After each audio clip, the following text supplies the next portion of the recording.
Bismillah. Yang terhormat Ustadz Joko Supriyanto selaku Mudirul Ma'had, yang sayangnya tidak bisa hadir pada acara malam kali ini. Yang saya hormati para jajaran Dewan Juri dan Asatidah, dan yang saya banggakan para khutbah dan para hadirin sekalian yang berbahagia.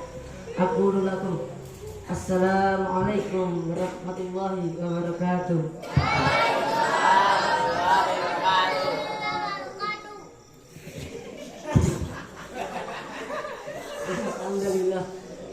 Alhamdulillah nahmaduhu wa nasta'inuhu wa nastaghfiruh wa na'udzu billahi min shururi anfusina wa min sayyiati a'malina may yahdihillahu fala mudilla lahu wa may yudhlil fala hadiya lahu. Asyhadu an la ilaha illallah wa asyhadu anna Muhammadan abduhu wa rasuluh la nabiyya wa la rasula ba'da amma ba'd. Ya ayuhan nas usikum wa iyaya nafsi bitaqwallah faqad fazal muttaqun.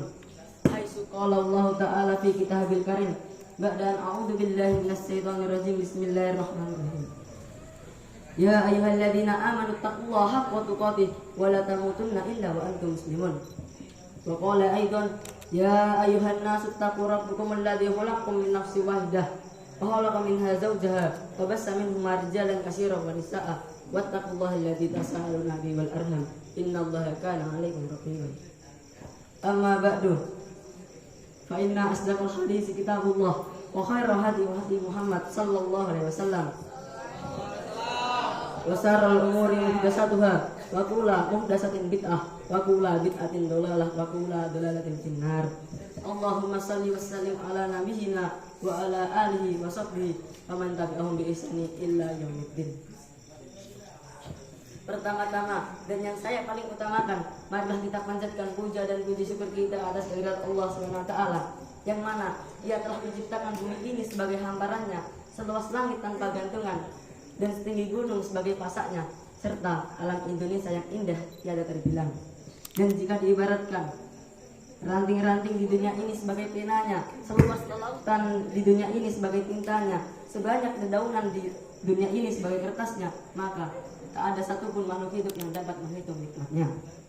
Sebagaimana firman-Nya, wa in ta'uddu nikmatallahi wa la tuhsuha. Dan jika engkau ingin menghitung nikmat Allah, maka engkau tidak akan bisa menghitungnya. Quran surat An-Nahl ayat 18. Kedua kalinya, sholawat serta salam tak lupa kita curahkan kepada seorang orator yang tak pernah menaiki motor, seorang pahlawan yang tak pernah memakan bakwan, seorang tauladan yang tak pernah galau, tak seperti kita manusia yang selalu mengedepankan perasaan. Dialah Nabi Muhammad sallallahu alaihi wasallam. Dan kepada keluarganya, para sahabat-sahabatnya, para tabi'ut tabi'in, serta orang-orang yang senantiasa berada di sunnah, mengikuti sunnah-sunnah beliau hingga hari akhir kelak. Amin Allahumma amin. Ketiga kalinya, saya selaku khatib tak lupa berwasiat kepada hadirin sekalian, terkhususnya pada diri khatib pribadi, untuk selalu meningkatkan kualitas iman dan ketakwaan kita kepada Allah Subhanahu wa taala. Karena sebaik-baik bekal menuju kematian adalah takwa. Sebagaimana firman-Nya, "Wa tazawwadu fa inna khairal zadi taqwa." Dan berbekallah karena sebaik-baik bekal adalah takwa. Quran surat Al-Baqarah ayat 197. Dan saya juga tak lupa untuk berterima kasih kepada kedua MC yang telah memberikan saya sedikit waktu untuk berkhutbah bahasa Indonesia dengan judul mengerjakan sholat sunnah. Kita sebagai umat muslim yang beriman dan bertakwa kepada Allah SWT, agar kita mendapatkan kemenangan di hari akhir kelak, kita harus bisa menjaga sholat-sholat sunnah rawatib dan sholat-sholat sunnah lainnya.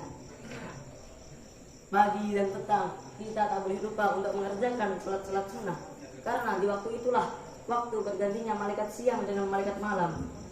Dan juga kita telah mengetahui bahwa dengan memperbanyak amalan-amalan sunnah akan mendekatkan diri seorang hamba kepada penciptanya, yaitu kepada Allah Subhanahu wa taala. Dan kita akan mendapatkan cinta dan ridha dari Allah Subhanahu wa taala.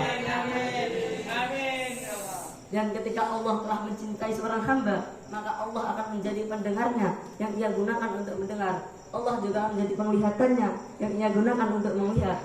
Allah juga akan menjadi tangannya yang ia gunakan untuk memegang, Allah juga akan menjadi kakinya yang ia gunakan untuk berjalan. Sebagaimana di dalam hadis qudsi, Allah Subhanahu wa taala telah berfirman, ketika aku telah mencintai seorang hamba, maka aku akan menjadi pendengarnya yang ia gunakan untuk mendengar. Aku juga akan menjadi penglihatannya yang ia gunakan untuk melihat. Aku juga akan menjadi tangannya yang ia gunakan untuk berjalan. Aku juga akan menjadi kakinya yang ia gunakan untuk berjalan. Dan jika ia meminta kepadaku, pastilah akan aku beri. Dan jika ia meminta perlindungan kepadaku, pastilah akan aku lindungi. Hadis riwayat Bukhari. Pada saat Allah Subhanahu wa taala telah mencintai seorang hamba, maka secara otomatis seluruh penghuni langit akan mencintai hamba tersebut, dan penghuni bumi pun akan menerima hamba tersebut dengan senang hati. Sebagaimana yang telah diriwayatkan dari Abu Hurairah radhiyallahu anhu, bahwasanya Rasulullah sallallahu alaihi wasallam pernah bersabda,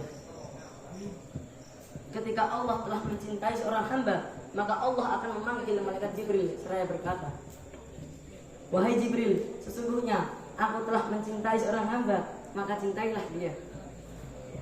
Kemudian malaikat Jibril pun mencintai hamba tersebut.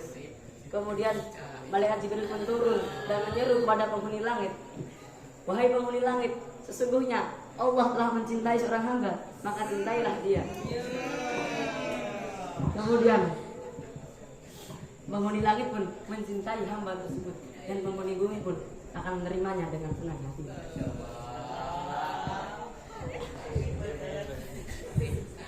Beda halnya jika Allah telah membenci seorang hamba, maka mencintai hamba tersebut tidak akan mungkin. Karena ketika Allah telah membenci seorang hamba, maka Allah akan memanggil malaikat Jibril seraya berkata, wahai Jibril, sesungguhnya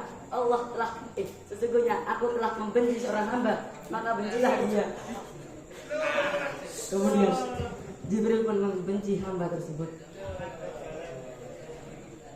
Kemudian Jibril turun dan menyeru kepada penghuni langit, wahai penghuni langit, sesungguhnya Allah telah membenci seorang hamba, maka bencilah dia.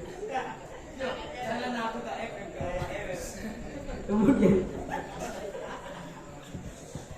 penghuni langit pun membenci hamba tersebut, dan penghuni bumi pun sungkan untuk menerima hamba tersebut. Dan juga kita telah mengetahui bahwasanya Rasulullah yang kita jadikan sebagai teladan kita jadikan sebagai panutan kita, ia sangat-sangat menjaga amalan-amalan sunnahnya, sholat sunnahnya, terutama sholat sunnah malam, hingga kedua akhir beliau. Diriwayatkan dari Ummul Mukminin Aisyah radhiyallahu anhu bahwasanya ia pernah bertanya kepada Rasulullah sallallahu alaihi wasallam, mengapa engkau melakukan hal yang demikian wahai Rasulullah? Bukankah Allah SWT telah mengampuni dosa-dosamu yang terdahulu dan yang akan datang? Kemudian Rasulullah menjawab, afala akunu abdan syakuran, apakah aku tidak boleh menjadi hamba yang bersyukur? Di dalam hadis ini telah terlihat jelas bahwasanya Rasulullah yang telah dijamin masuk surga, yang telah dijamin untuk kakinya menginjakkan di surga, ia sangat-sangat menjaga sholat-sholat sunnahnya hingga kedua kaki beliau bengkak. Tak seperti kita manusia yang belum dijamin masuk surga, kita belum dijamin mencium aroma surga, tetapi kita lebih sering melakukan maksiat. Kita lebih memilih untuk melakukan maksiat daripada mengerjakan amalan-amalan sunnah. Konteks dua orang. Yang pertama, orang yang pertama yaitu orang yang mencintai Allah Subhanahu wa taala, dan orang yang kedua adalah orang yang dicintai oleh Allah Subhanahu wa taala. Orang yang pertama yaitu orang yang mencintai Allah Subhanahu wa taala. Orang yang mencintai Allah Subhanahu wa taala yaitu orang yang cenderung melakukan amalan-amalan fardu daripada amalan-amalan sunnah. Ia menjaga salat-salat fardu tapi tidak dengan salat-salat sunnah. Salat subuh ia lakukan, zuhur ia lakukan, tapi tidak dengan salat sunnah qabliyah dan ba'diyah. Ia sangat menjaga salat-salat fardu, tetapi ia meninggalkan salat-salat sunnah, hingga ia disebut orang yang mencintai Allah Subhanahu wa taala. Orang yang kedua yaitu orang yang dicintai oleh Allah Subhanahu wa taala. orang yang dicintai oleh Allah Subhanahu wa taala, ia melakukan amalan fardu dan juga melakukan amalan-amalan sunnah. Ia menjaga salat-salat fardu dan juga menjaga salat-salat sunnah. Salat subuh ia lakukan, zuhur ia lakukan. Begitu pula dengan salat sunnah qabliyah, salat sunnah ba'diyah, salat sunnah witir ia lakukan. Ia menyeimbangkan amalan-amalan fardu dengan amalan-amalan sunnah, hingga ia disebut orang yang dicintai oleh Allah Subhanahu wa taala. Hadirin sekalian, inti dari khutbah saya pada malam kali ini adalah marilah kita menjaga amalan-amalan sunnah kita, menjaga salat-salat sunnah kita, agar kita menjadi orang yang dicintai oleh Allah Subhanahu wa taala. Karena ketika kita telah dicintai oleh Allah Subhanahu wa taala, maka seluruh keinginan kita akan dikabulkan oleh Allah Subhanahu wa taala dan kita akan mendapatkan perlindungan, cinta dan kasih dari Allah Subhanahu wa taala. Mungkin sekian khutbah yang bisa saya sampaikan sebelum saya tutup khutbah saya pada malam kali ini. Alangkah baiknya kita berdoa kepada Allah Subhanahu wa taala, karena doa adalah sebaik-baik senjata bagi kaum muslimin. Bismillahirrahmanirrahim. Innallaha wa malaikatahu yusholluna 'alan nabi. Ya ayyuhalladzina amanu shollu wa sallimu taslima. Allahumma sholli ala Muhammad wa ala ali Muhammad kama shallaita ala ali Ibrahim wa ala ali Ibrahim fil alamin innaka Hamidum Majid. Allahumma ighfir lil muslimina wal muslimat wal mu'minina wal mu'minat al ahya'i minhum wal amwat innaka sami'un qaribun mujibud da'wat ya qadiyal hajat. Allahumma arinal haqqa haqqan warzuqna tinaba wa arinal batila batila warzuqna tinaba. Allahumma ighfir lil muslimina wal muslimat wal mu'minina wal mu'minat al ahya'i minhum wal amwat innaka sami'un qaribun mujibud da'wat ya qadiyal hajat. Allahumma la sahla illa ma ja'altahu sahla fa anta taj'alul hasna idza syi'ta sahla. Rabbana la tuzigh qulubana ba'da idh hadaitana wa hab lana min ladunka rahmah innaka antal wahhab. Rabbana atina fid dunya hasanah wa fil akhirati hasanah wa qina adzabannar wa qina adzabannar. Subhana rabbika rabbil izzati amma yasifun wassalamun alal mursalin walhamdulillahi rabbil alamin. Alhamdulillahi rabbil alamin. Mungkin sekian khutbah yang bisa saya sampaikan. Mungkin jika ada salah kata atau salah ucap, saya mohon maaf. Wal akhir, wassalamualaikum warahmatullahi wabarakatuh.